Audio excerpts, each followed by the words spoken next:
sekali lagi bagi keselamatan, bagi keselamatan bangsaku.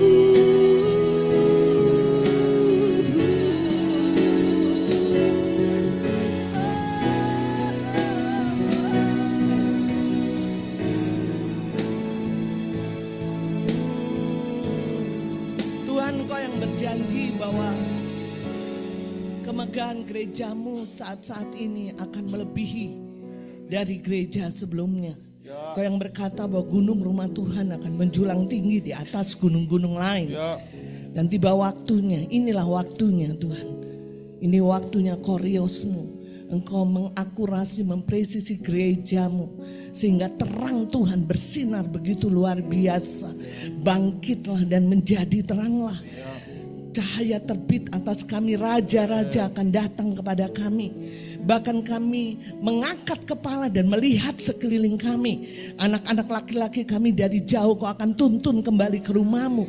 Bahkan anak-anak perempuan kami yang sakit digendong kau akan hisapkan kembali ke rumahmu. Kami akan melihat kelimpahan dari seberang datang ke rumahmu. Bahkan kami melihat domba, kedah dan nebayot. Engkau akan antar ke rumah Tuhan sebagai persembahan di mezbah Tuhan. Ini waktunya Tuhan. Kami mengalami panen raya. Ini waktunya apa yang setiap tangisan air mata kami bertahun-tahun sejak gereja ini didirikan. Ini waktunya kami melihat penuaian besar terjadi. Kami sering mendengar bagaimana orang-orang keras mulai mencari kau mendapatkan keselamatan. Kami melihat pertemuan kami tidak menjadi biasa-biasa. Kunjungan kami tidak menjadi biasa-biasa. Tapi ada realita hadirat Tuhan. Ada kemuliaan Tuhan dinyatakan. Mujizat dinyatakan.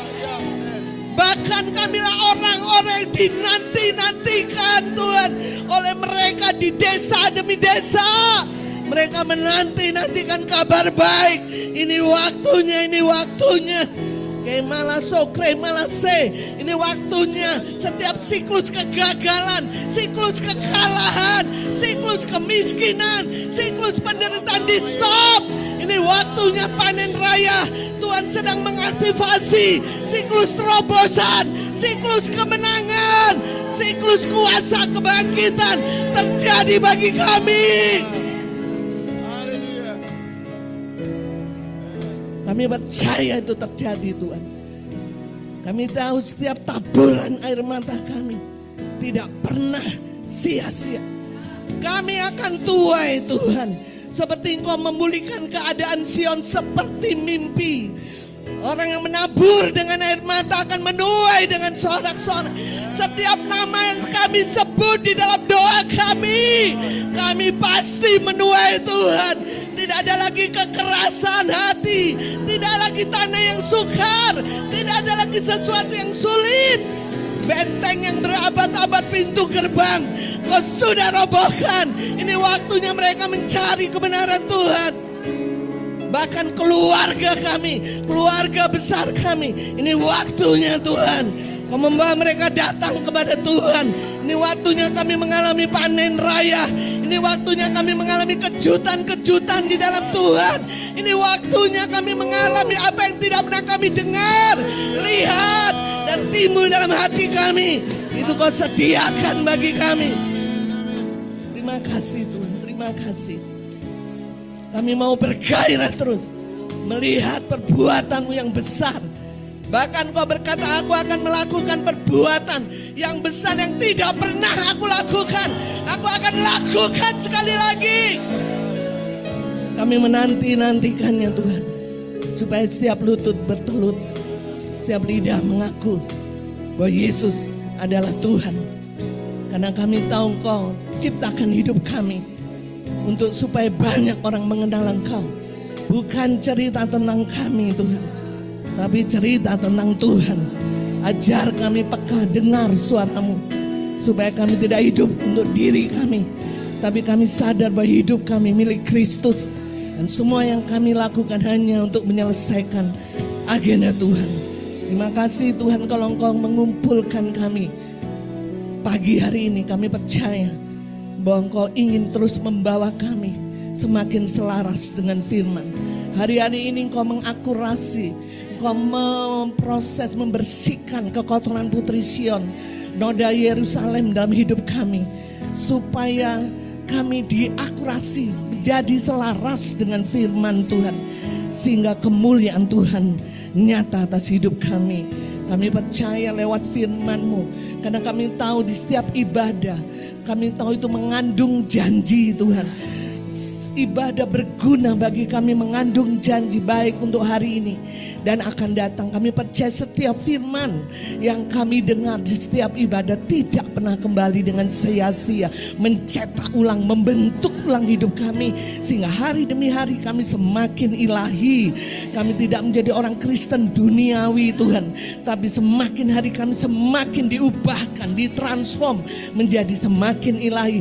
Cara berpikir kami ilahi, sikap hati kami ilahi, kecenderungan hati kami ilahi, gaya hidup kami ilahi, sehingga setiap hari ada bau kematian daging yang berkenan di hidung-Mu Tuhan, di hadapan-Mu, dan tanpa sadar otomatis kedaulatan, perkenanan Tuhan, open heaven, langit yang terbuka, itu akan kami alami. Kami betul mengalami keistimewaan di dalam Tuhan, dibedakan menjadi orang-orang yang berbeda, tidak tersentuh dengan gonjang-ganjing dunia, tidak tersentuh oleh kegelapan dan kegelapan dunia. Terima kasih Tuhan, kami berdoa supaya kami menyediakan hati yang subur, penuh dengan kerinduan, kehausan, kelaparan akan Tuhan, dan kami rindu setiap firman, kami berikan bobot yang luar biasa dalam hidup kami, sehingga kami mengalaminya, dan firman itu memerdekakan kami. Kami berdoa untuk setiap kebenaran firman yang dibagikan, Roh Kudus bekerja, mewahyukan, membuat kami mengenal Engkau dengan akurat.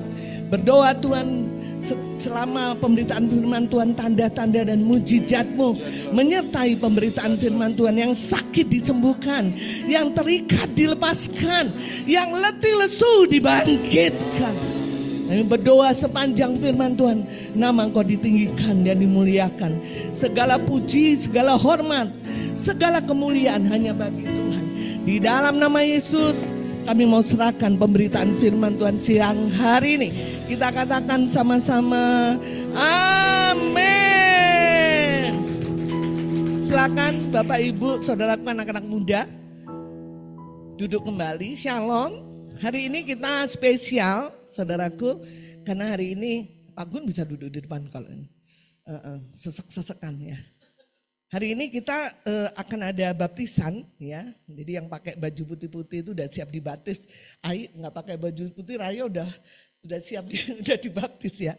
Jadi hari ini kita akan mengadakan baptisan setelah kebaktian ibadah ini, saudara. Makanya sengaja digabung ya. Dan menurut manajernya Pak Simon yang di Hotel Novena, kita akan diberi kesempatan jam 2. Saya bilang minta 1:30 supaya kita nggak menunggu lama begitu ya. Dan mereka minta supaya kita tertib saja, dan sebenarnya beliau pengennya tidak terlalu banyak orangnya, tidak 80 orang ke sana gitu ya. Jadi mungkin mohon maaf, jadi yang tidak usah semua jemaat yang bisa ke sana, karena mau tidak mau itu di hotel saudara ya. Jadi kita harus ikutin aturan mereka. Puji Tuhan, semangat, amin. Baik, hari ini ya dengan cepat saja kita belajar tentang budaya berdoa. Saya percaya bahwa setiap tahun saudaraku kita sudah terlalu sering belajar tentang doa, betul nggak? Ya, saya sampai harus datang kepada Tuhan, apalagi nih Tuhan yang harus saya sampaikan. Karena saudara mungkin sudah diajar berkali-kali tentang doa, betul enggak ya? Karena temanya bulan ini menggali sumur, saudara. Ya, menggali sumur artinya kemarin saya sampaikan, menggali sumur itu mengambil pola founder, ya, pemimpin kegerakan yang pernah melahirkan gereja Kristen Kemah Daud. Maka kita harus menghidupi gaya hidup mereka, pola hidup mereka. Dan itu yang membuat kita bisa mengalami kegerakan yang sama, bahkan lebih besar. Ya begitu ya. Dan salah satunya adalah budaya tentang doa. Ya, kemarin kita belajar tentang ibadah, ya, budaya ibadah. Ibadah raya dan persekutuan. Nah, hari ini kita belajar tentang doa. Ya, budaya doa. Jadi kita rindu supaya apa yang dilakukan pemimpin kegerakan, Bapak Ferry Siombing waktu itu ya. Saya kenal sama istrinya, saudara ya. Ibu Rita yang sering bawa firman itu istrinya. Jadi dia tahu bagaimana kehidupan Bapak Ferry Siombing. Jadi dia itu berdoa sampai jam 12 siang. Hampir 5 jam, 6 jam setiap hari. Konsisten berdoa. Dan dia orang yang sangat tegas dan strict. Jadi walaupun ada jemaat yang penting mau ketemu dia pada waktu jam doa. Dia tidak pernah mau. Walaupun itu sesuatu yang urgent. Dia katakan, makanya banyak orang bilang sombong sekali dan segala macam. Tapi kita melihat bagaimana ketika dia membangun doa sekian jam, ya terjadi kegerakan yang luar biasa, saudara. Dan ibu kita sebagai saksi seorang istri, begitu keluar dari ruang doa itu kemuliaan Allah nyata. Rupanya bersinar, wajahnya penuh dengan kemuliaan. Dan itulah yang dibangun oleh founder kita, pemimpin kegerakan. Amin. Nah, kita mau mengadopsi itu, saudara ya. Kita mau menghidupi apa yang dia lakukan supaya kita juga mengalami kegerakan bahkan lebih besar. Amin. Nah, saya rindu saya mau ceritakan kembali lah, sederhana lah, mendefinisikan kenapa sih kita harus berdoa. Ya. Saudara, kenapa kita harus berdoa? Kenapa kita harus memiliki budaya doa? Saudara-saudara tahu bahwa kenapa kita harus berdoa? Karena kita terbatas, betul nggak? Ya, karena kita terbatas dan hanya banyak persoalan-persoalan yang kita handle setiap hari tidak terbatas, betul nggak? Kita tidak mampu, betul? Ya, makanya kita perlu sesuatu yang tidak terbatas, betul? Kita datang kepada Tuhan karena kita tahu bahwa Tuhan tidak terbatas, betul? Ya, kenapa kita berdoa? Karena kita terbatas. Tuhan tidak terbatas. Saya butuh Tuhan supaya saya bisa menyelesaikan masalah-masalah yang di luar kemampuan saya setiap hari. Karena kalau saya selesaikan sendiri, saya tidak mungkin bisa menyelesaikan. Anak muda pun punya masalah. Dan seringkali masalah itu tidak terbatas. Di luar kemampuan. Makanya perlu doa. Perlu Tuhan yang tidak terbatas. Kenapa tidak lari ke dunia? Dunia pun terbatas, betul nggak, saudara? Kalau kita punya persoalan, masalah, ketidakmampuan kita, terus kemudian kita lari kepada dunia, mereka terbatas.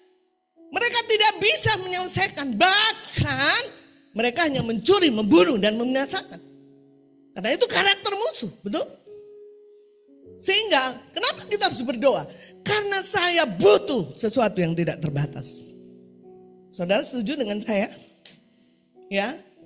Kenapa saya tidak lari kepada dunia? Dia hanya mencuri, membunuh dan membinasakan saya. Karena dia terbatas. Dia pasti mau ngambil dari saya, betul? Ya. Itu aja sederhana. Ya. Jadi doa itu sebenarnya bukti bahwa kita tidak bisa berbuat apa-apa. Kita terbatas. Saya sangat bergantung. Betul? Saya sangat mengandalkan dia. Saya sangat percaya kepada dia. Itu namanya doa, saudara. Kebergantungan kita kepada Tuhan. Saudara, kalau saudara tanya sama Tuhan, apa sih yang menyenangkan hati Tuhan? Untuk apa yang kita lakukan?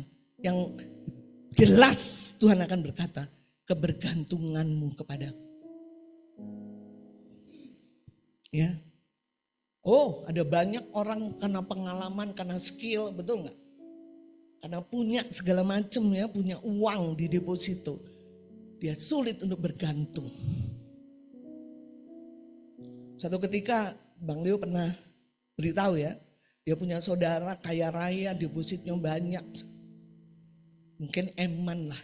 Satu ketika dia punya penyakit yang sangat serius, si keluarga ini. Dia berdoa sih. Tapi kebergantungannya tidak sepenuhnya. Karena dia berkata, saya masih punya deposito eman kok. Pengobatan yang canggih apapun saya masih bisa. Betul nggak, saudara? Saya masih kenal kok dokter-dokter yang luar biasa di luar negeri. Dan saya masih bisa bayar mereka. Berdoa sih berdoa. Ya, Bang Leo bilang katanya, kalau Inang berdoa, iya saya sudah berdoa. Sampai Tuhan izinkan, depositonya habis, semuanya habis, dia tidak sembuh juga. Dan Bang Leo, ayolah tolong aku berdoa. Tangisannya beda, betul nggak saudara? Apa yang didoakan? Aku sudah tidak punya apa-apa, betul?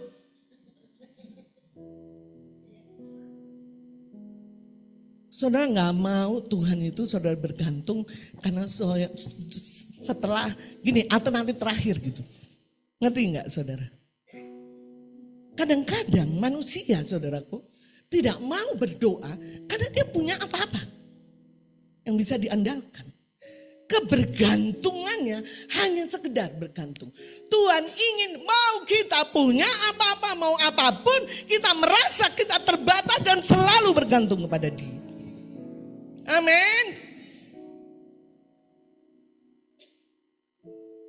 Doa adalah bukti kebergantungan kita dengan Tuhan. Dan ketika saudara bergantung dengan Tuhan, Tuhan mengalami kesenangan. Artinya Tuhan senang. Kau mengandalkan Dia satu-satunya cara. Kau percaya kepada Dia. Dia sangat senang. Artinya Tuhan tidak mau doa sebagai alternatif terakhir. Tuhan tidak mau doa sebagai pilihan terakhir. Bukti saudara bergantung, dia harus menjadi pilihan pertama. Amin. Saya suka ilustrasikan saudaraku, kalau banjir besar, kita mengalami banjir besar nih ya. Kemudian ada satu batang, saudara hanya bisa bergantung hanya pada batang itu. Apa yang saudara lakukan? Saudara akan pegang erat-erat satu batang dan berdoa, Tuhan aku gak mau batang ini patah. Betul gak? Saudara ada banyak kesaksian orang banjir diselamatkan hanya karena satu batang pohon. Kenapa saudara? Karena ada kuasa dan mujizat pada satu segala daya upaya iman segala macam dicurahkan untuk bergantung kepada Tuhan. Betul? Kenapa ada banyak orang tidak mengalami mujizat? Mungkin dia berdoa tapi kebergantungan kepada Tuhan tidak sepenuhnya. Betul? Orang yang sombong yang membuat doa pilihan terakhir. Betul? Saya mau latih saudara. Budaya doa. Apapun yang kau alami. Kau mungkin sakitnya cuma bisul. Saya bukan menyindir ya. Ada yang sakit bisul hari ini. Ya. Kau mungkin hanya masalah sepele. Tapi buat itu menjadi gaya hidupmu untuk datang kepada Tuhan. Kau set pikiranmu bahwa Dialah satu-satunya pertolonganku yang sungguh. Ya, bukan obat dulu, bukan dokter dulu. Baru setelah doa hikmat turun. Bukan berarti nggak boleh minum obat. Tapi gaya hidup kita pertama yang kita cari adalah Tuhan. Amin. Dalam seluruh mendidik anak muda, dalam ujian, dalam apapun mau masuk ini dan segala macam, mana mau mencari kerjaan, mau cari teman hidup dan segala. Mulai doa. Dia harus pilihan pertama. Amin. Itu budaya, saudara. Itu gaya hidup. Amin. Jangan biarkan dia menjadi pilihan terakhir. Jangan sampai kau semua yang kau miliki habis dan tidak bisa menolongmu, baru kau cari Tuhan. Salah itu. Amin. Hari ini kau gak punya uang, apa yang kau lakukan? Doa. Kau sakit, doa. Betul gak? Doa seperti nafas. Amin. Biarin, orang bilang terlalu ekstrim, biarin. Harusnya pakai ini dong. Plan A, plan B, plan C, plan D. Tapi kalau kamu punya pengertian yang benar, budaya, kau akan berkata, tidak. Pertolonganku hanya daripada Tuhan. Segala hal. Amin. Kadang kita terbatas. Nah saudara, saya rindu ketika saudara berdoa, apa sih yang saudara? Kita lihat di Ibrani 4 ayat 14 sampai dengan 16 ya.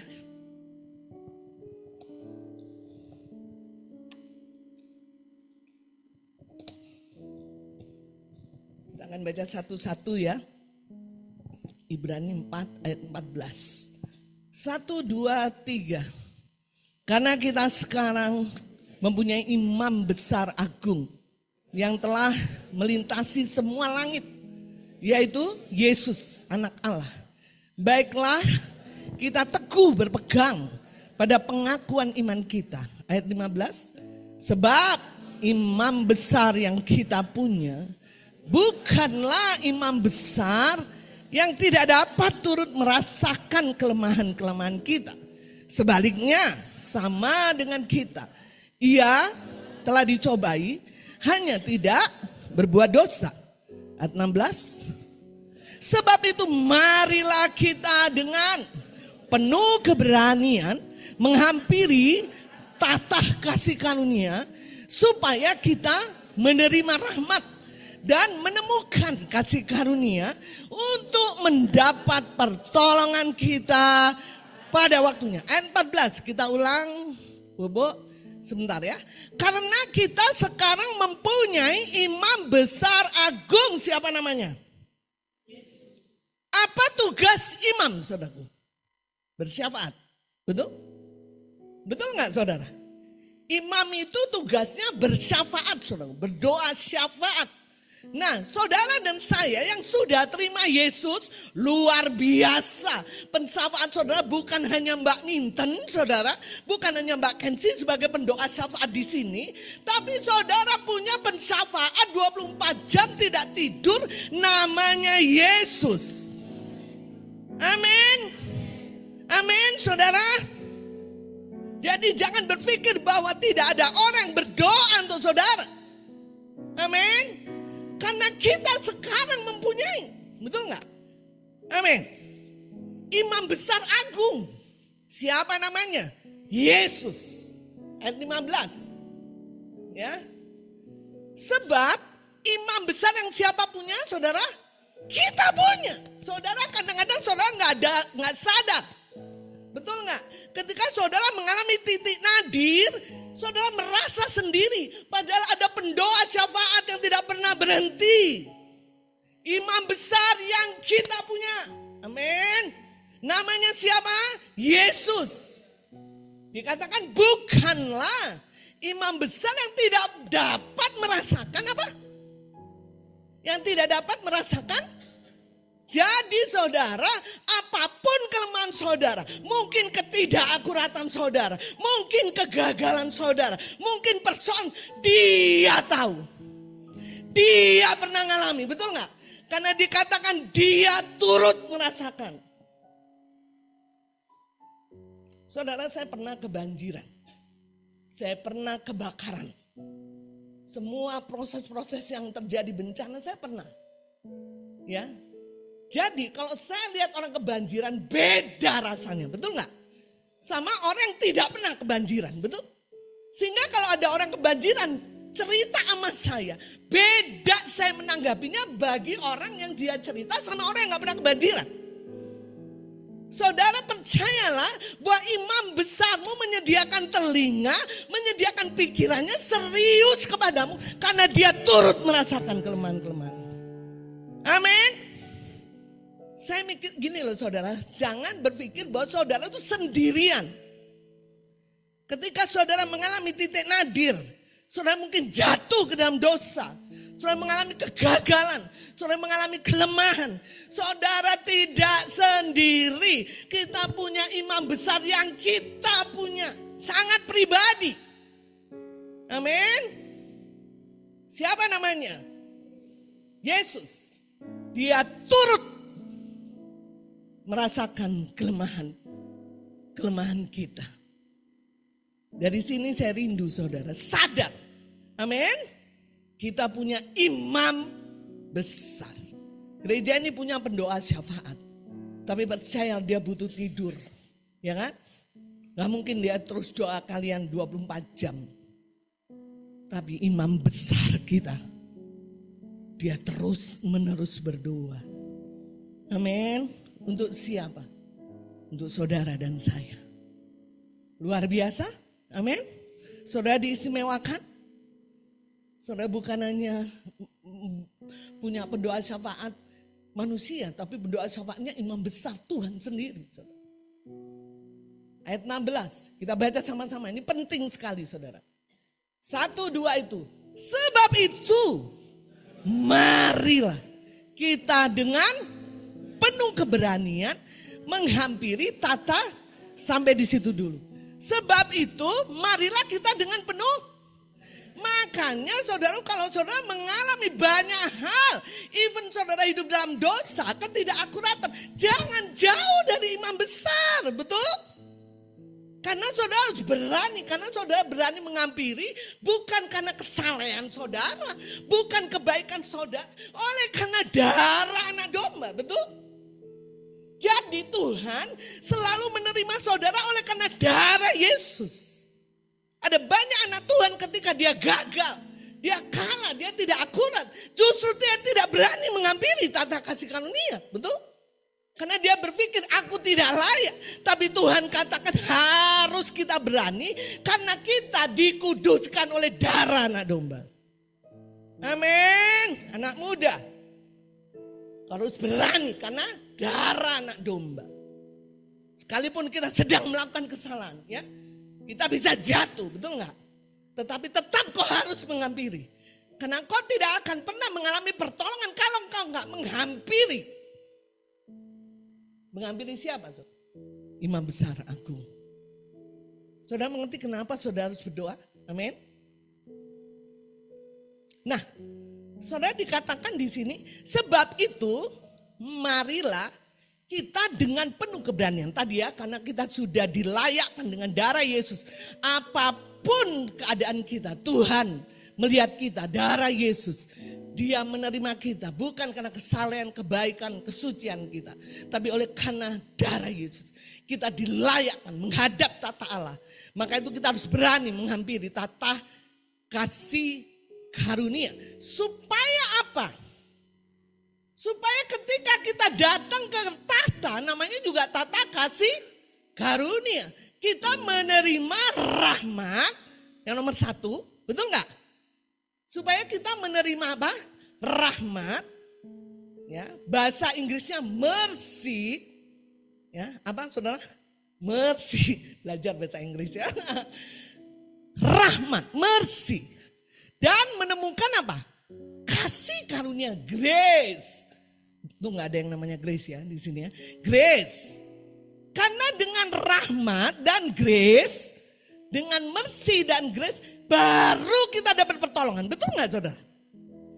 Sebab itu, marilah kita dengan penuh keberanian menghampiri apa? Tata kasih karunia, menghampiri Tuhan. Supaya kita menerima, receive, menerima apa?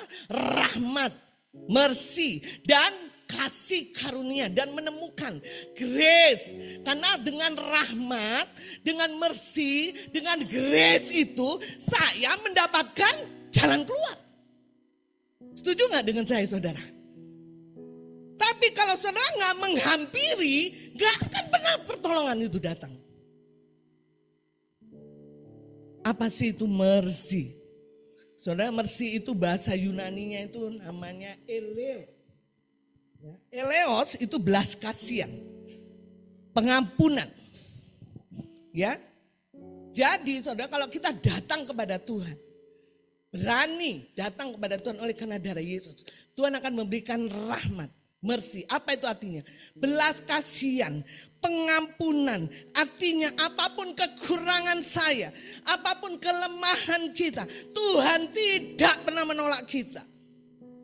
Tapi dia akan menyempurnakan lewat doa syafaatnya. Ngerti maksud saya? Ya, mercy. Saya percaya ketika kita menghadapi masalah. Kenapa kadang-kadang timbul masalah? Karena ketidakakuratan kita. Betul? Ya. Tapi percayalah, ketika kita berani datang kepada Tuhan, berdoa, kita mendapatkan mercy. Mendapatkan eleos. Tuhan tidak menolak kita. Apapun kekurangan kita, apapun kelemahan kita, apapun modelnya kita, Dia menerima kita dan menyempurnakannya di dalam doa syafaat Dia kepada Bapa. Amin. Apa itu grace? Karunia. Karunia bahasa Yunaninya itu namanya akris, saudaraku. Charis, C-H-E-R-I-S ya. Charis ya. Apa itu artinya? Grace itu artinya kemampuan yang tidak kita miliki karena terbatas akan diberikan Tuhan kepada kita, ya. Untuk apa? Untuk kita bisa memastikan, menuntaskan apapun yang Dia kehendaki untuk persoalan kita. Amin. Makanya itu dikatakan engkau akan mendapat pertolongan pada waktunya. Bicara doa, bicara saya mengerti saya punya imam besar yang turut merasakan kelemahan saya. Saya harus berani datang kepadanya dalam segala keadaan apapun. Karena saya dibenarkan oleh karena darah Yesus. Dan ketika saya datang kepadanya, saya pasti menerima. Betul? Orang yang tidak datang kepadanya tidak akan pernah menerima. Betul? Supaya kita menerima. Menerima apa? Menerima mercy and grace. Menerima rahmat dan kasih karunia. Rahmat bicara, kasih karunia Tuhan untuk melihat kita apa adanya. Menerima kelemahan, kegagalan apapun. Grace, Dia akan berikan kekuatan, kuasa yang tidak pernah kita miliki. Ketidakterbatasan untuk menuntaskan apa yang kita alami. Dan kau akan mengalami jawaban. Amin. Makanya kenapa kita harus berdoa. Orang yang tidak pernah menghampiri tata Allah, yang tidak pernah berdoa, tidak pernah mengalami mercy and grace. Betul? Karena hanya orang yang menghampiri tata kasih karunia dengan berani. Dia yang menerima rahmat dan kasih karunia. Makanya jangan heran saudaraku. Waduh, itu banyak banget sih persoalannya. Tapi dia luar biasa ya. Karena dia kemampuan Allah. Pasti jawabannya ajaib dong. Betul gak? Amin. Makanya budaya doa adalah setiap apapun saudara harus berani menghampiri tata Allah. Mungkin saudara sedang berdosa. Saudara sedang tidak layak. Itu adalah intimidasi sejati. Kalau saudara bilang aku gak layak, aku kayaknya gak bisa datang kepada Tuhan. Percayalah kau datang ke tata Allah bukan karena kebaikanmu. Tapi karena darah Yesus. Disitulah kau akan mengalami pengampunan. Dan ketika Yesus berdoa syafaat kepada Bapa, engkau akan diakurasi. Betul gak? Dibetulkan ini yang dosa yang apa dibetulkan. Baru kau dapat grace. Dapat kemampuan yang luar biasa. Amin. Jadi semakin orang sering mengampiri tata kasih karunia, semakin orang mengalami mercy and grace. Tidak pernah ada jalan buntu. Amin. Pintu selalu terbuka. Kenapa? Karena selalu pertolongan tepat pada waktunya. Selalu tidak meleset sehari, 2 hari. Tepat pada waktunya. Karena engkau menerima mercy and grace. Amin. Maka itu doa. Jangan dijadikan alternatif terakhir. Tapi biarlah doa itu menjadi alternatif pertama. Supaya kau mengalami rahmat dan kasih karunia. Karena yang bisa menolongmu bukan gembalamu, bukan pembimbingmu, tapi imam besar. Amin. Imam besar siapa? Yang sudah kita punya. Dia privacy. Imam besar kita berdoanya tidak general. Aku berdoa untuk gereja, enggak. Aku berdoa untuk Nunung. Aku berdoa untuk Rengga. Betul gak saudara? Dia satu-satu sebut nama kita. Saudara percaya? Karena dia pembela saudara. Amin. Itu yang pertama saudara ya. Yang kedua kita baca Efesus 3 ayat 20.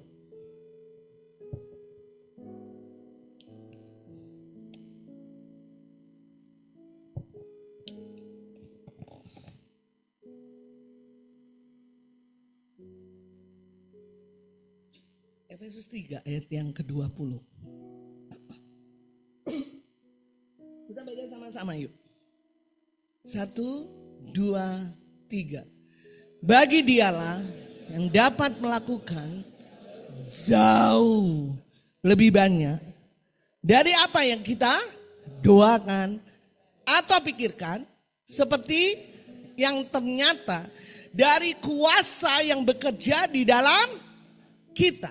Doa, saya bilang tadi yang pertama ya, adalah kebergantungan dengan Tuhan. Doa, bicara kita punya imam besar dan harus berani menghampiri tata Allah. Baru kita mendapatkan bersih. Doa, bicara tentang pikiran, betul nggak? Doa dan pikiran sama, betul? Bagi dialah yang dapat melakukan jauh lebih banyak dari apa yang kita doakan atau.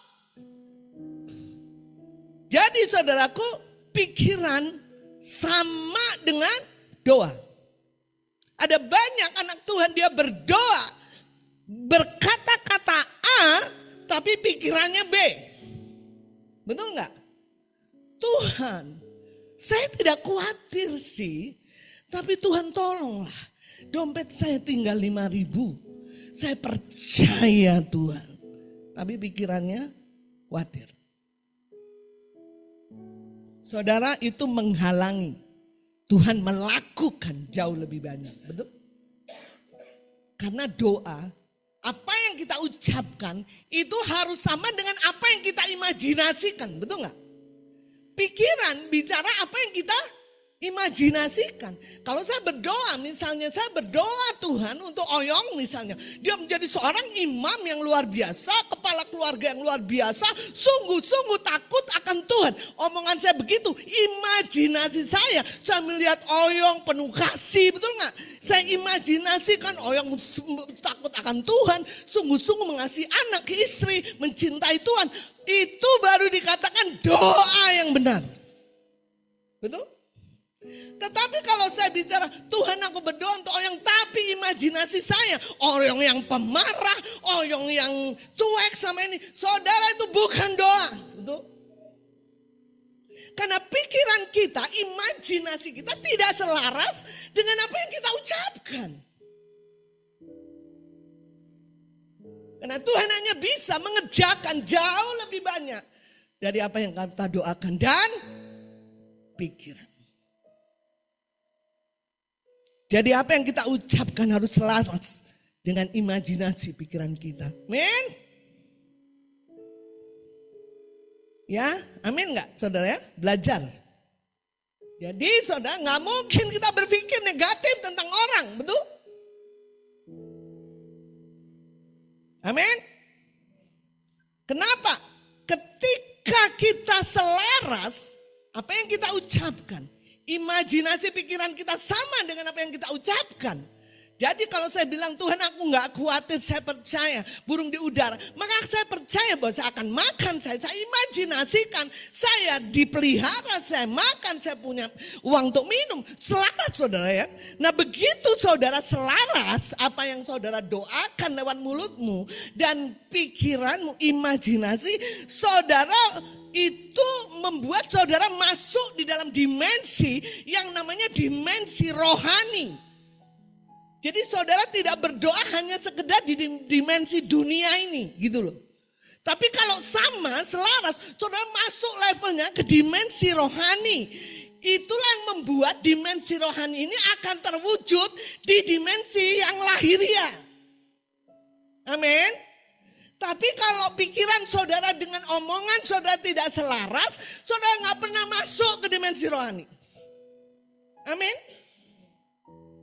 Kalau anak muda bilang, Tuhan, aku percaya masa depanku penuh pengharapan. Tapi pikiran, aduh gimana? Saya gak punya duit, kuliah gak bisa.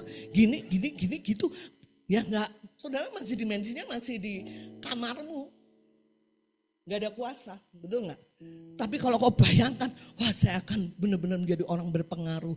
Saya betul-betul Tuhan melakukan. Bayangkan saudara itu terjadi, betul gak? Kau masuk dimensi rohani, percaya tunggu. Setelah dimensi rohani tercipta sebentar lagi akan menjadi terwujud di dalam alam lahiriah. Amin.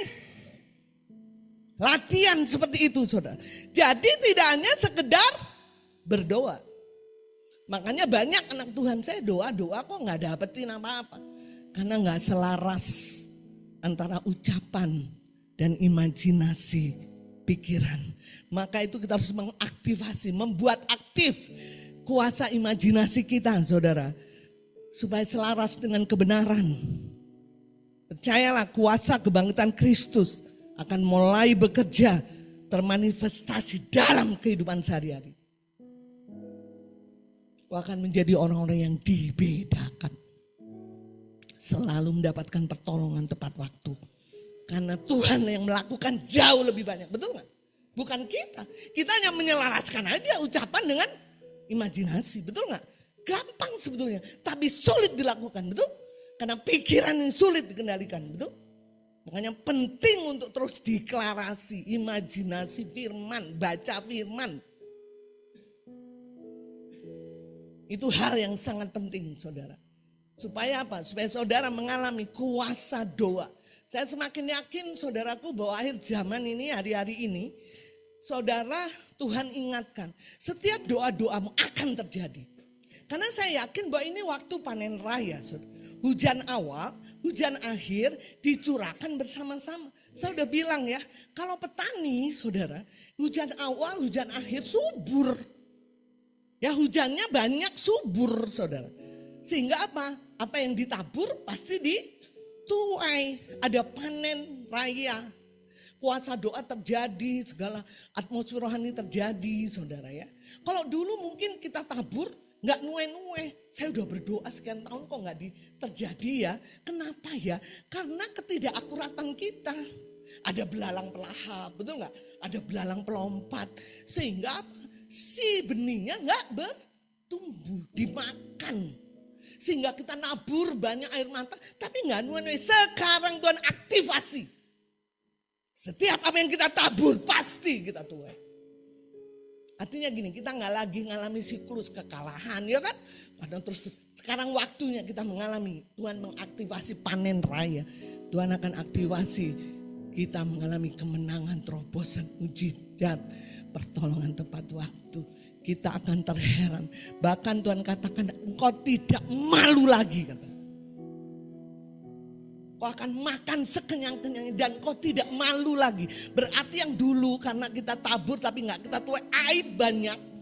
Kita seperti direndahkan banyak orang. Sekarang Tuhan, aku buat kamu tidak malu lagi selamanya. Amin. Tuhan akan ganti katanya. Tahun-tahun yang hilang. Tuhan akan ganti. Maka itu masuk 2025. Walaupun buatnya lembu kurus. Lembu apa lagi gitu ya. Tapi saya bergairah karena ini tahun bagaimana Tuhan mengaktifasi panen. Amin. Bukan hanya sekedar itu, jiwa-jiwa juga. Amin. Ya. Jadi saudara, dua hal itu dalam doa pribadi kita harus perhatikan. Amin. Maka itu kalau berdoa, bereskan dulu pikiran negatif. Betul? Supaya imajinasi pikiran kita selaras dengan firman. Dan sesuai dengan apa yang kita ucapkan. Itu aja kok kerjaan kita. Kerjaan Tuhan, dialah yang dapat melakukan. Jauh. Apa? Saudara, sudah jauh lebih banyak. Luar biasa gak itu saudara? Dahsyat banget itu. Kau mintanya apa? Dijawabnya 100 kali lipat dari permintaan. Sudah jauh lebih banyak, betul gak? Daripada apa yang kamu doakan. Bagian Tuhan itu saudara. Bagian kita. Ini pikiran kita diselaraskan dengan firman, betul? Makanya perlu saat teduh, perlu doa ya. Ya, ada negatif-negatif, bereskan nih. Supaya apa yang kita omong, ucapkan di dalam doa selaras. Imajinasi kita benar-benar selaras dengan kebenaran. Maka kita masuk ke dalam satu dimensi. Tuhan bawa ke dimensi yang namanya dimensi rohani. Ketika kita memiliki dimensi rohani, Tuhan akan mengaktifasi, termanifestasi, mulai bekerja. Dan itu akan terjadi di alam lahir. Saya percaya bahwa sepanjang 2000 kau akan mengalami dimensi rohani dan terheran-heran bagaimana Tuhan melakukan jauh lebih banyak daripada apa yang kita doakan. Amin. Sehingga kita menjadi orang-orang yang dibedakan. Itu doa pribadi. Sekarang kita bicara doa korporat. Ya, Tuhan ingin kita berdoa bukan hanya pribadi saja, tapi doa korporat. Doa bersama-sama, saudara. Ya. Kisah Rasul 1 ayat yang ke-14 berkata,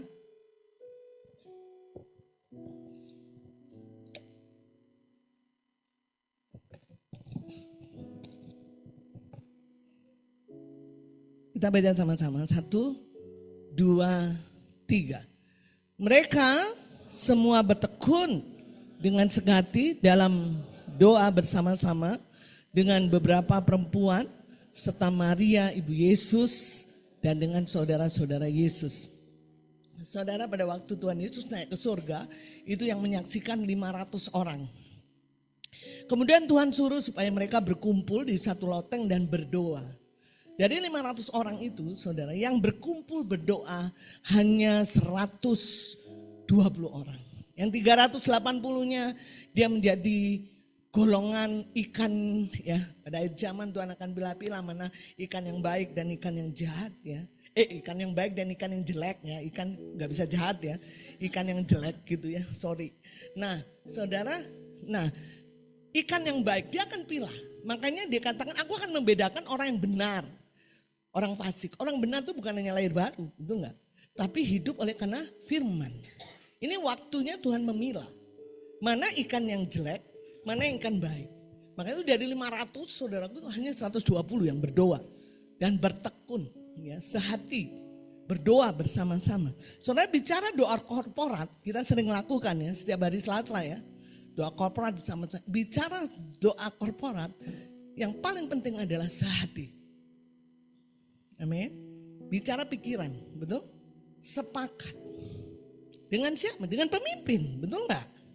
Ibu Rita kan kemarin sudah bagikan bagaimana pemimpin yang mengorkestrasi, membuat simfoni, betul enggak?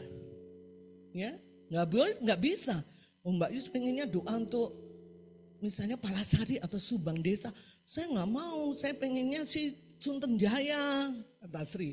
Kan di sana enggak pernah didoain, enggak bisa.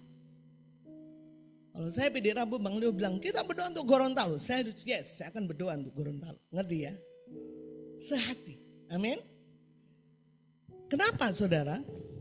Karena ketika kita berdoa bersama-sama, sehati, sepakat, itu di alam roh tercipta yang namanya atmosfer rohani. Atmosfer rohani itu tercipta karena orang secara korporat, secara bersama-sama, sehati dan sepakat. Mau 5.000 orang, kalau dia gak sehati, gak sepakat, gak tercipta atmosfer rohani. Apa itu atmosfer rohani? Atmosfer rohani itu ibu, tahu ibu ya? Ibu yang melahirkan pekerjaan-pekerjaan ilahi. Ngerti ya?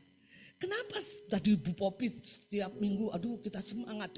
Puji Tuhan ada kegerakan di sini. Nanti Pak Gun atau Bang Ring, terjadi kegerakan. Itu karena ada hati, betul nggak? Karena sudah atmosfer, ada istilahnya ada ibu yang melahirkan pekerjaan-pekerjaan ilahi. Dimanapun kita pergi, amin. Kita nggak bisa kalau nggak ada doa. Amin. Saya bagi berkat saudara. Kita sedang berdoa untuk Jerman. Betul? Ada 6 ya. Singapura, Jerman, Belanda, Prancis, Jepang 5. Benar, Korea ya 6. 6 ini kita adopsi, Jepang baru masuk. Saudara. Saya kemarin gabungan, ya waktu gabungan Bandung Pusat, tiba-tiba saya ketemu dengan salah satu ibu gitu ya. Memang dia dulu sering sharing dengan saya. Saya tahu anaknya ini pergi ke Jerman. Saya udah cerita banyak dengan Melvi. Terus kemudian dia bilang, Mbak Yus sini. Terus saya bilang, iya ibu gimana kabarnya anaknya yang di Jerman. Terus dia bilang, dia cerita, aduh Mbak Yus begini, begono. Nantilah saya kasih nomor teleponnya Mbak Yus dengan anak saya. Dia biar cerita banyak dengan Mbak Yus. Ternyata saudara, singkat kata, saya gini loh, kita berdoa untuk negara, mereka rasakan, mereka ada pekerjaan ilahi di sana. Saya sampai kaget saudara. Nah ternyata dia itu pergi ke Jerman, kemudian kerja di satu rumah, dia hamil dengan majikannya, bule dari Jerman, saudara ya. Orang tuanya nggak tahu segala macam. Akhirnya dia menikah, kalau di Jerman kan nggak ada menikah gereja, saudara. Mereka menikah sipil saja, gitu kan? Ya gereja itu nggak begitu penting bagi mereka. Akhirnya dia menikah. Nah kemudian saudaraku, pada waktu dia menikah dengan bule, dengan Jerman itu, nggak sampai setahun dia dicerai. Karena apa? Karena bule ini selingkuh. Dia mengalami titik nadir saudara. Di negeri orang, disakiti, betul gak saudara? Dia gak punya teman, mau lari kemana. Tapi bersyukur saudara, ada dari kita ada beberapa yang tolong dia. Dan sampai dia ketemu gereja di sana. Dan bersyukur saudara, akhirnya justru di tengah-tengah keterburukan dia tinggal di Munster. Dia akhirnya kos, seminggu anaknya di dia, seminggu anaknya di suaminya, bekas suaminya. Karena di Jerman harus begitu, harus dipelihara, anak ini harus diasuh kedua orang tua gitu ya. Wah dia terluka dan dia sering lihat di rumah suaminya ada cewek lain dan segala macam. Saudara dia betul-betul terluka, kebayanglah saudara ya begitu. Tapi justru di situ dia mengalami breakthrough dengan Tuhan. Dilawat Tuhan, dia mengalami kesembuhan mental secara rohani. Dia sampai bilang lebih baik saya kehilangan suami daripada kehilangan Tuhan. Karena pada waktu dia dengan suami dia hampir tidak pernah jauh dari Tuhan dan tidak ingat Tuhan. Dan dia juga hidup di dalam dosa dan dia tidak terbuka sama siapapun. Dan bersyukur saudara sekarang justru di rumah kos-kosan dia melayani 5 atau 6 orang yang sama persis nasibnya. Orang-orang Indonesia yang ditinggalkan sama orang Jerman. Dan dengan ke-6 orang yang dia layani di kosnya di Munster, mereka doa keliling untuk Munster. Dan mereka memberitakan Injil pada orang-orang Jerman. Akhirnya dia WA saya lah saudara ya. Cerita macam, Bu Tante Yus gini segala macam saya kuatin dia. Saya bersyukur saya kirim khotbah saya ya kemarin yang bangkit dan saya diberkati gini. Ternyata dia udah sering lihat God on Lembang begitu. Karena mamanya kasih. Dan saya bersyukur sampai sekarang. Dia rindu suatu saat di persekutuan itu saya boleh bicara lewat Zoom. Dan saya melihat bagaimana dia beda sekali sudut pandangnya Dia dibakar dengan api kegerakan. Kenapa? Karena kita berdoa. Amin. Ada atmosfer rohani. Amin. Ya. Jadi pentingnya saudaraku kita doa korporat untuk orang-orang di sekitar kita. Karena dengan atmosfer rohani inilah pekerjaan ilahi. Tiba-tiba kok orang ini lembut ya. Tiba-tiba bukan karena kuat dan gagah kita. Betul. Bukan karena kita pandai memberitakan Injil. Karena ada atmosfer rohani. Amin. Mereka sepakat bertekun sehati di dalam doa.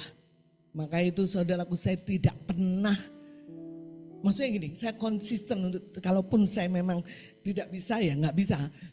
Tapi apapun saya akan lakukan demi doa korporat. Karena saya tahu bahwa doa korporat menentukan nasib banyak orang. Betul nggak? Kita nggak bisa saudaraku. Mau secanggih apa, mau kita kasih sembako sampai 10 ton kalau bukan karena pekerjaan lain. Nggak pernah dia bertobat. Karena tidak ada kebangunan rohani. Tidak dimulai dengan atmosfer rohani. Amin. Dan orang yang mengerti itu, orang yang biasa melakukan doa pribadi. Ya, saya percaya saudara kalau terus api itu. Amin. Saya bersyukur teman-teman doa keliling, betul nggak? Saudara tahu nggak munculnya gereja ini? Mungkin Bu Asni tahu ya. Yang pertama Bu Bia, semua yang sulung. Kita pergi ke gunung-gunung. Tidak ada gunung yang tidak kita pergi ke sana untuk berdoa. Jalan kaki. Semuanya dimulai karena doa. Gedung ini ada karena doa. Kursi ini ada karena doa. Apalagi PKBM ada karena doa. Apalagi ya. Semuanya ini karena Tuhan melakukan jauh lebih banyak. Kita orang sederhana. Gak punya apa-apa. Persembahan cuman berapa. Kenapa kita bisa punya ruko sekian. Kenapa kita punya segalanya. Tanpa minta sepeser pun dari Bandung Pusat. Kalau bukan karena doa. Betul? Dan kalau itu terus kegerakan terjadi. Saya percaya saudara. Bangsa-bangsa. Amin. Mungkin kita berpikir, Lembang kecil apa sih dampaknya buat Jerman? Biarin aja, kita berdoa aja untuk Belanda, betul nggak? Ya, saya dengar kalau saya PA dengan Ibu Diana di Belanda, dia sekarang mengalami kegerakan saudara. Keluarga besar suaminya yang ateis, yang tidak senang dengan bicara tentang agama. Sekarang dia melihat, Diana, aku lihat Tuhan menyertai kamu. Aku melihat dia sabar ya dengan suami dan segala macam. Diana tidak bicara tentang agama. Mereka butuh kesaksian. Dan ada banyak keluarga suami yang Belanda sekarang haus untuk dilayani. Walahan dia saudara. Kenapa? Dia bilang saya selalu merasakan ada teman-teman Lembang berdoa untuk saya. Karena ada pekerjaan ilahi, betul. Ada atmosfer. Mungkin kita nggak tahu di Jepang. Berdoa saja, betul. Saya percaya atmosfer rohani selalu melahirkan kebangunan rohani. Amin. Maka itu teman-teman kalau belum ikut doa korporat, ikut. Ya kan? Ya. Supaya kita boleh bersama-sama berdoa untuk pertobatan pekerjaan ilahi. Kita sudah ngalami lah bagaimana pekerjaan Tuhan yang ajaib, yang dahsyat, betul gak saudara? Semuanya karena doa. Amin.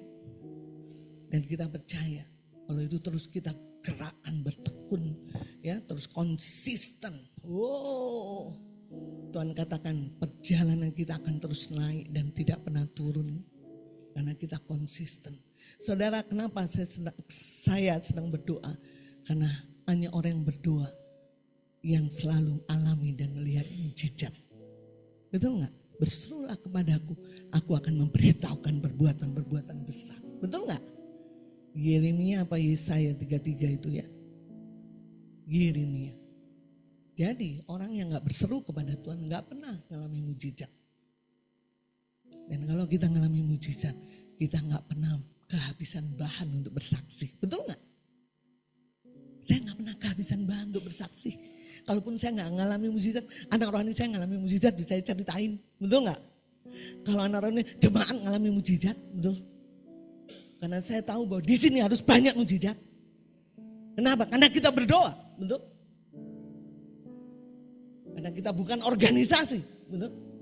Kita organisme. Ada kehidupan, ada dinamika ilahi.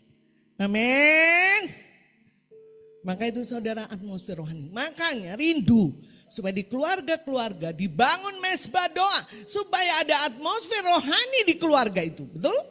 Ada pekerjaan ilahi di keluarga itu sehingga satu orang diselamatkan, seisi rumah diselamatkan. Saya, saudaraku, setiap bulan sekali, minggu terakhir, saya Zoom dengan keluarga saya, keluarga besar kandung, ya, yang anak Tuhan. Kami berdoa, ya, saya melihat dia bagaimana itu, saudaraku. Kakak saya ada yang di GKJ, betul nggak? Kami beda-beda gereja, betul? Tapi Zoom itu kakak saya bisa nangis. Kenapa ya Yus ya? Saya nangis terus ya. Saya nggak bisa berdoa ini. Zoom. Maka itu saudaraku, setiap akhir minggu di Zoom kami bergairah. Berdoa satu persatu. Karena saya tahu keluarga saya tidak akan pernah diselamatkan kalau tidak ada atmosfer rohani. Tidak ada atmosfer rohani kalau tidak ada orang secara bersama-sama berdoa.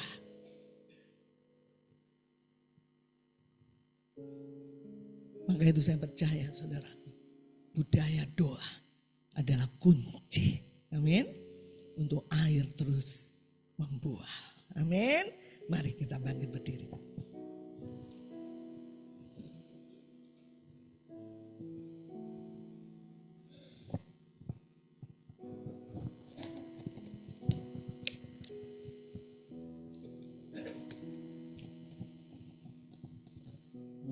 Terima kasih Tuhan. Kami sangat bergantung sepenuhnya kepadamu. Kami terbatas. Kami miskin di hadapan-Mu. Tidak punya apa-apa Tuhan. Betapa kami membutuhkan Engkau setiap hari. Makanya kami rindu setiap hari datang ke ruang tahta. Karena kami ingin menerima mercy and grace. Kami tidak bisa menolong diri kami sendiri Tuhan. Ada banyak persoalan hidup kami. Ekonomi semuanya. Tapi kami tidak pernah bisa menolong diri kami karena kami terbatas. Maka itu kami mau bertemu dengan Kau bukan karena pilihan terakhir. Setiap kami mengalami sesuatu, kami akan berlari-lari datang ke ruang tahta. Karena kami tahu kami punya imam besar. Yang kami punya namanya Yesus. Berdoa syafaat siang malam untuk kami. Kami harus datang kepadanya. Karena dia turut merasakan semua pergumulan kami Tuhan. Kami butuh rahmat dan kasih karunia. Supaya kami mengalami pertolongan tepat waktu. Tuhan, beri rasa kebergantungan kepadamu semakin besar setiap hari. Ajar kami tidak mengandalkan dan bergantung dengan apa yang kami miliki. Kalaupun kami memiliki segalanya, tapi kami miskin di hadapan Tuhan. Kami sangat bergantung kepadamu. Kami sangat membutuhkan Tuhan. Dalam mendidik anak kami miskin, kami sungguh-sungguh bergantung. Kami anak muda, kami tidak tahu masa depan kami. Kami tidak tahu bagaimana kami sekolah kepintaran. Kami bergantung kepadamu. Kami membutuhkan Engkau Tuhan. Hanya Engkaulah satu-satunya yang kami andalkan. Yang kami percayai hanyalah Engkau. Maka itu Tuhan, biarlah setiap hari kami menerima mercy and grace. Kami menerima rahmat dan kasih karunia-Mu supaya kami mengalami pertolongan tepat waktu. Hanya Engkaulah yang sanggup memberikan pertolongan tepat waktu. Engkaulah satu-satunya pertolongan kami yang sungguh. Sama seperti Daud, aku melemparkan mataku ke gunung-gunung. Dari mana pertolonganku? Dia tidak pernah mendapatkan jawaban ketika dia meminta jawaban kepada gunung-gunung, kepada dunia. Tapi dia akhirnya menemukan pertolonganku datangnya daripada Tuhan. Tuhan, biarlah budaya doa bukan hanya sekedar kami dengar, tapi kami hidup di dalam doa. Doa tidak lagi menjadi alternatif terakhir, tapi itu menjadi alternatif pertama Ketika kami merasakan sesuatu yang mengganggu hidup kami akan berlari-lari ke ruang tata. Kami datang ke imam besar yang sangat mengasihi kami, yang memperhatikan kami, yang membela perkara kami siang dan malam, yang tidak pernah menghakimi kami, yang tidak pernah menolak kami. Apapun keberadaan kami, tanganmu selalu terbuka dan kau bersyafaat menyempurnakan kami. Terima kasih Tuhan. Kami merasa begitu tersanjung berharga karena kami punya pendoa syafaat yang luar biasa. Imam besar yang melintasi langit dan bumi. Imam besar itu adalah Yesus. Terima kasih. Kami tidak sendirian. Kami ada orang pribadi yang selalu peduli, yang selalu mengerti atas hidup kami. Terima kasih Tuhan. Ajar kami terus mengimajinasikan firman atas pikiran kami supaya apa yang kami ucapkan sama dengan apa yang kami pikirkan. Kami percaya Tuhan, kebergantungan kami kepadamu itu adalah hal yang menyenangkan bagimu. Karena kami percaya kau akan melakukan jauh lebih banyak dari apa yang kami doakan dan pikirkan. Hari ini Tuhan, saat ini, kalau kami mengalami pergumulan yang berat, kami mau berlari-lari datang ke ruang tata. Saat ini juga, mungkin kami hanya menangis, tapi kami percaya bahwa Roh Kudus yang diutus oleh Bapa itu yang menyampaikan keluhan-keluhan. Kadang-kadang kami tidak bisa berkata apa-apa Tuhan, karena begitu beratnya pergumulan kami. Tapi kami tahu kami punya Roh Kudus yang membantu kami dalam kelemahan kami menyampaikan keluhan-keluhan yang tidak terucapkan kepada imam besar. Dan imam besar menyelidiki hati nurani kami. Dan Tuhan menjawab tepat pada waktunya.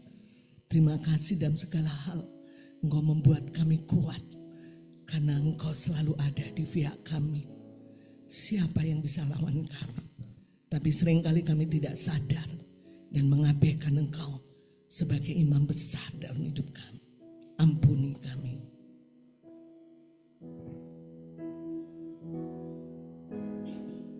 Thank you Lord. Terima kasih. Naikkan doamu saudaraku, bapak, ibu, anak muda. Mungkin kau hanya berkata, Tuhan tolong saya. Mungkin pergumulanmu sangat berat. Tapi percayalah, kau punya imam besar yang luar biasa.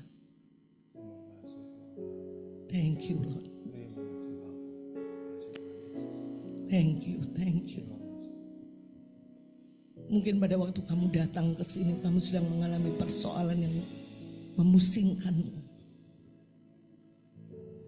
Tapi hari ini katakan, aku hampiri tatamu. Aku punya Engkau Tuhan.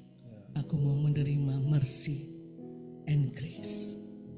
Supaya aku mengalami pertolongan tepat waktu.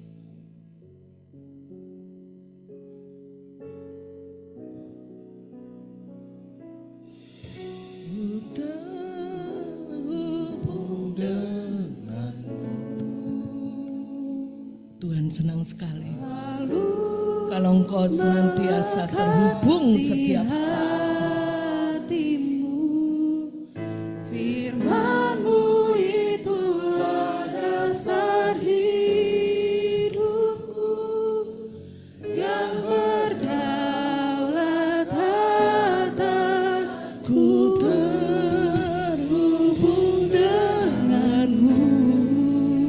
Ambil keputusan. Pastikan kau tidak pernah terputus dari Tuhan. Biarlah setiap detik, setiap menit, setiap jam engkau terhubung dengan Dia. Dasar hidupku Yang berdaulat atasku terhubung denganmu. Selalu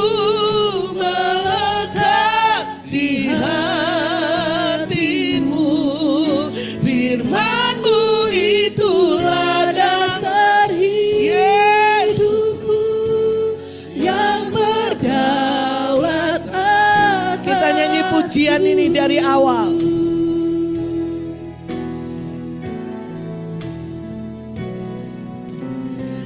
Kasih-Mu layakkan seluruh hidupku. Hampiri dia dengan tahta Allah. Mampukan ku melakukan yang Kau inginkan. Tak bisa ku terlepas, Kau menggenggam tangan. Dia sangat ingin merindukan Engkau, senantiasa terhubung dengan Dia. Kasih-Mu layakkanku. Kasih-Mu layakkan seluruh hidupku. Mampukan ku melakukan yang Kau inginkan. Tak bisa ku berlepas, Kau menggenggam tanganku. Ingin lebih mengenal pribadi. Angkat tanganmu, katakan aku mau terhubung. Setiap saat aku mau terhubung, tidak mau terputus darimu Tuhan. Kami ingin menerima mercy and grace, rahmat dan kasih karunia, supaya kami mengalami pertolongan-Mu tepat pada waktunya. Amin. Yang berdaulat, Aku terhubung denganmu Tuhan, selalu melekat di hatimu. Firman-Mu itulah dasar hidupku. Yang berdaulat, sekali lagi ku terhubung denganmu.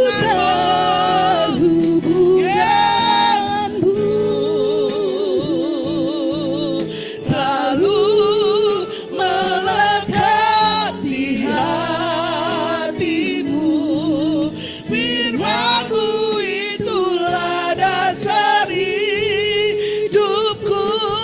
Yang berdaulat, Firman-Mu dasar kehidupan kami. Firman-Mu itulah dasar hidupku. Yang berdaulat, Sekali lagi firman-Mu dasar kehidupan kami. Firman-Mu itulah dasar hidupku. Yang berdaulat Beri tepuk tangan buat imam besar Yesus, mensyafaat kita yang setia. Setiap saat Dia berdoa, bersyafaat untuk semua, supaya kita kokoh, tidak jatuh, setia sampai akhir. Terima kasih Tuhan, terima kasih. Mari angkat tangan kedua belah tangan, terimalah berkat Tuhan. Percayalah, kau tidak pernah sendiri, kau punya imam besar yang luar biasa, yang turut merasakan kelemahan-kelemahan. Jangan biarkan engkau terputus dari Dia. Terus terhubung dengan Dia, terus menghampiri tahta Allah dengan keberanian. Oleh karena darah anak domba, kau akan menerima mercy and grace, rahmat dan kasih karunia, supaya dalam kehidupan sehari-harimu selalu ada berkat, selalu ada anugerah, selalu ada jalan keluar.